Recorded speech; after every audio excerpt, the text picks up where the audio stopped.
છો અને આજે આપણે એક નવી જ મીઠાઈ લઈને આવી ગયા છે। તો માવા વગર આપણે આ મીઠાઈ બનાવવાની છે। તો ચાલો બનાવવાની શરૂઆત કરી દઈએ।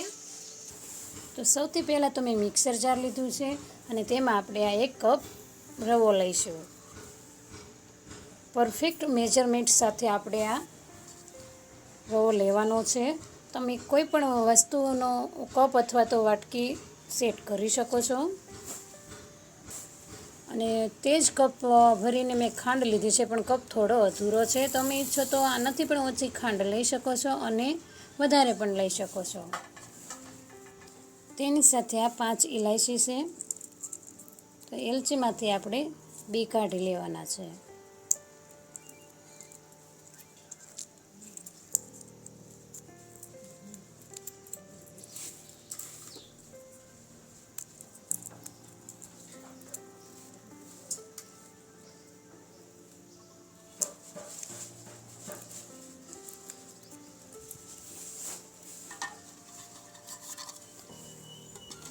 અને મિક્સર જારનું ઢાંકણ ફિટ કરી અને સરસ રીતે મિક્સરમાં ક્રશ કરી લઈશું। તો આ રવો અને ખાંડ મિક્સરમાં સરસ રીતે ક્રશ કરી લીધું છે। તો તેને મેં અહીંયા એક કાથરોટમાં કાઢી લીધું છે।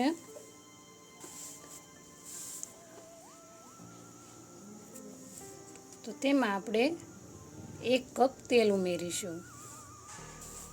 અડધી વાટકી જેટલું ટોપરું છે તે ઉમેરી દઈશું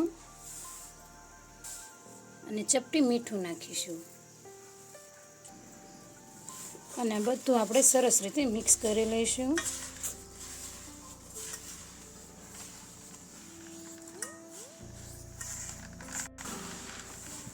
તમે સરસ રીતે મોણ લગાવી દીધું છે।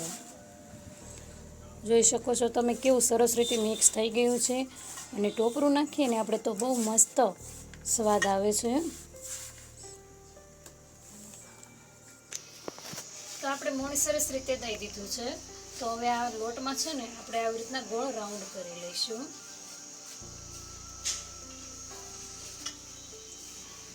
અને તેમાં મેં અહીંયા 1 કપ દૂધ લીધું છે। તો 1 કપ દૂધ લીધું છે ને તે ઉમેરી દઈશું આપણે અને બધું સરસ રીતે આપણે રગડીને મિક્સ કરી લઈશું।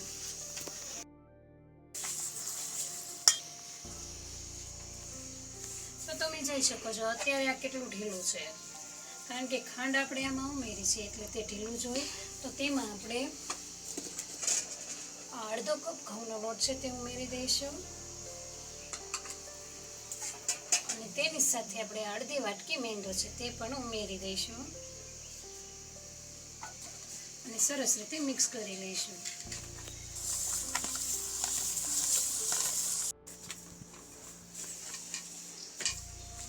તો આપણે આ સરસ રીતે બધો લોટ મિક્સ કરી દીધો છે। તમે જોઈ શકો છો કે અત્યારે આ ચીકણો લોટ છે અને હાથ હારે કેટલો ચોંટી રહ્યો છે। 15 થી 20 મિનિટ આપણે આને ઢાંકીને રહેવા દઈશું। તો 15 થી 20 મિનિટ આપણે આને થઈ ગયું છે। તો પહેલાં જેટલું આપણે હાથ હારે નથી ચોંટતું, તમે જોઈ શકો છો। તો આપણે ચમચીની મદદથી તમારો મનપસંદ શેપ આપી શકો છો તમે। તો આવી રીતના વાળી અને મેં અહીંયા દબાવી દીધું છે પેંડા જેમ।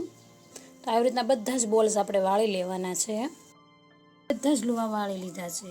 તો તેની ઉપર આપણે આ પિસ્તાનો ટુકડા રાખી દઈશું અને તમે ઈચ્છો તો કાજુ પણ રાખી શકો છો। તો મેં સરસ મજાના પિસ્તાના ટુકડા પણ ઉપર રાખી દીધા છે। નાન ખટાશને પણ ભૂલાવી દે તો એવી આપણે આ મીઠાઈ બનીને તૈયાર થાય છે, જેમાં આપણે ઓવનની પણ જરૂર નથી પડતી।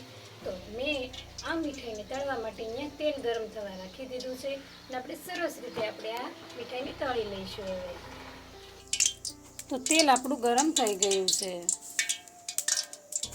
તેમાં આપણે આ મીઠાઈ તળાવવા રાખી દઈશું।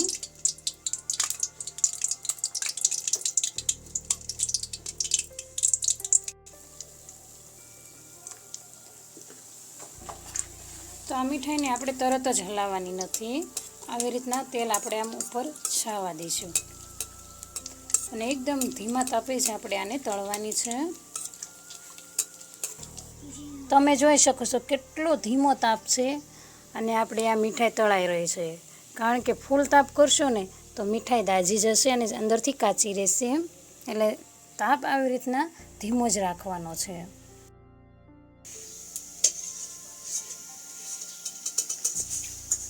તો આપણે આ બધી જ મીઠાઈ સરસ રીતે તળાઈ ગઈ છે.